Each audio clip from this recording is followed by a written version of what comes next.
자벌레나 대벌레 같은 곤충부터 카멜레온과 같은 파충류에 이르기까지 몸이 약한 이 동물들은 천적으로부터 살아남기 위해 어떤 특별한 방법을 연구해야만 했습니다. 그래서 자벌레와 대벌레의 경우 자신의 몸을 주변에 있는 나무나 나뭇가지로 변신하여 천적의 눈에 띄지 않는 은신의 방법을 택했고, 카멜레온도 마찬가지로 피부색을 변화시켜 천적을 피하는 비슷한 방법을 택했습니다. 특히 대벌레의 경우 단순히 몸을 숨기는 것뿐만 아니라 적을 속이기 위해 메소드 연기를 펼치기도 하는데, 천적이나 다른 동물이 혹여나 건드리더라도 도망가지 않고 땅에 힘없이 떨어지며 혼신의 나뭇가지 연기를 펼치기도 합니다. 이렇게 자신의 몸을 숨기는 은신 행위는 비단 몸이 약한 동물들 뿐만 아니라 포식자의 위치에 있는 강자들도 간혹 사용하며, 이들의 경우 천적을 피해 숨으려는 의도보단 자신을 먹이처럼 보이게 위장한 뒤 사냥하는 일종의 낚시 방법으로 사용하고 있습니다. 이러한 동물들의 독특한 생존 방식을 자연계에선 의태라는 용어로 부르고, 지금까지 말씀드린 동물처럼 단순히 자신의 몸을 숨기는 은폐 의태 방식 외에도 베이츠 의태와 밀러 의태, 이렇게 의태는 총 3가지의 방식이 있습니다.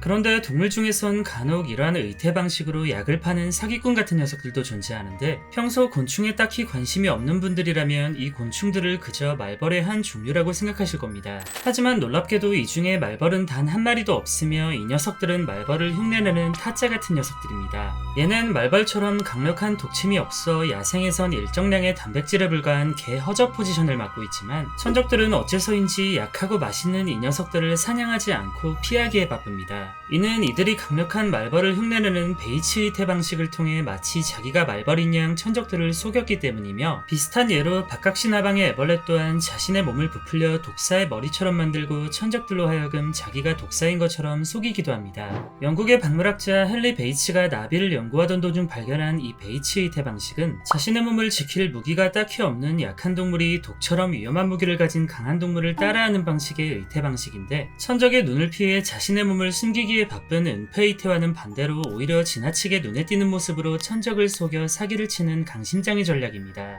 베이츠 의태를 하는 동물들은 단순히 생긴 것만 비슷하게 꾸미는 것이 아니라 해당 동물의 행동까지도 따라하려고 노력하고, 독사의 모습을 의태한 박각신하방 애벌레의 경우 독사가 적을 위협하듯 온몸을 뒤척이며 사기를 칩니다. 그런데 이 같은 베이츠 의태 방식은 얼핏 보면 서로 돕고 살아가는 공생관계의 일종처럼 보이지만, 알고 보면 한쪽이 일방적인 손해를 보는 아주 불합리한 방식인데, 말벌을 예로 들면 말벌을 따라하는 곤충들은 천적을 피할 기회가 생기지만, 카피당하는 말벌의 입장에선 불필요한 위기가 생기는 구조입니다. 한눈에 봐도 더럽게 위험해 보이는 말벌의 생김새는 굳이 강력한 독침을 사용하지 않아도 다른 녀석들이 알아서 피해가는 좋은 방패막이로 작용하지만, 혹여나 가짜에게 낚이지 않고 카피한 곤충을 잡아먹은 동물이 이 생김새가 위험하지 않다고 착각하게 되는 순간 말벌이 공격당할 수도 있습니다. 물론 이렇게 말벌을 공격한 동물은 강력한 독침에 찔려 결국 염라대왕님의 실물을 보겠지만, 공격당한 말벌 또한 다치거나 죽을 수도 있기 때문에 어쨌거나 말벌의 입장에선 아무런 이득도 없는 개빡치는 상황입니다. 한편 이탈리아의 한 대학에선 최근 베이츠 의태 방식에 관해 새로운 연구 결과를 발표하기도 했는데, 생태학 교수 다닐로 루소 박사와 그의 연구진들은 큰 생쥐기 박쥐가 말벌의 날갯짓 소리를 따라하며 올빼미와 같은 천적들을 쫓아낸다는 사실을 밝혀냈습니다. 이 연구는 다른 종도 아닌 포유류인 박쥐가 베이츠 의태를 하는 경우를 발견한 최초의 사례로, 연구팀은 말벌을 따라하는 큰 생쥐기 박쥐의 소리를 올빼미들에게 들려주며 반응을 살폈고, 이 중 말벌에게 쏘여본 경험이 없는 올빼미들은 별다른 반응이 없었지만, 말벌에게 쏘여본 경험이 있는 올빼미들은 극도로 경계하는 반응을 보였다고 합니다.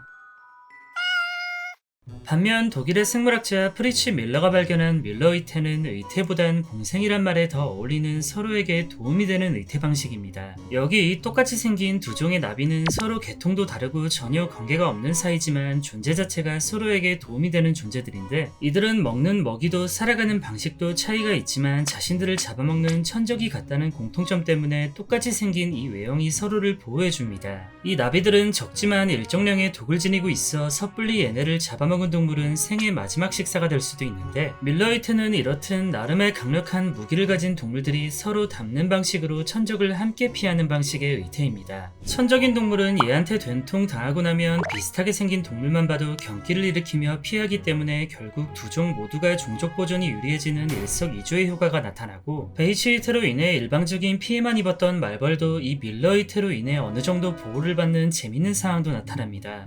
정리하자면 단순히 천적을 충격을 피해 몸을 숨기는 은페이트를 제외한 나머지 둘은 공생관계와 매우 흡사한 구조를 띠고 있으며, 베이체이트의 경우 한쪽만 이익을 얻고 한쪽은 피해를 입는 기생과 흡사하고, 밀러이트의 경우 양쪽 다 이익을 얻으므로 상리공생과 비슷하다고 할 수 있습니다.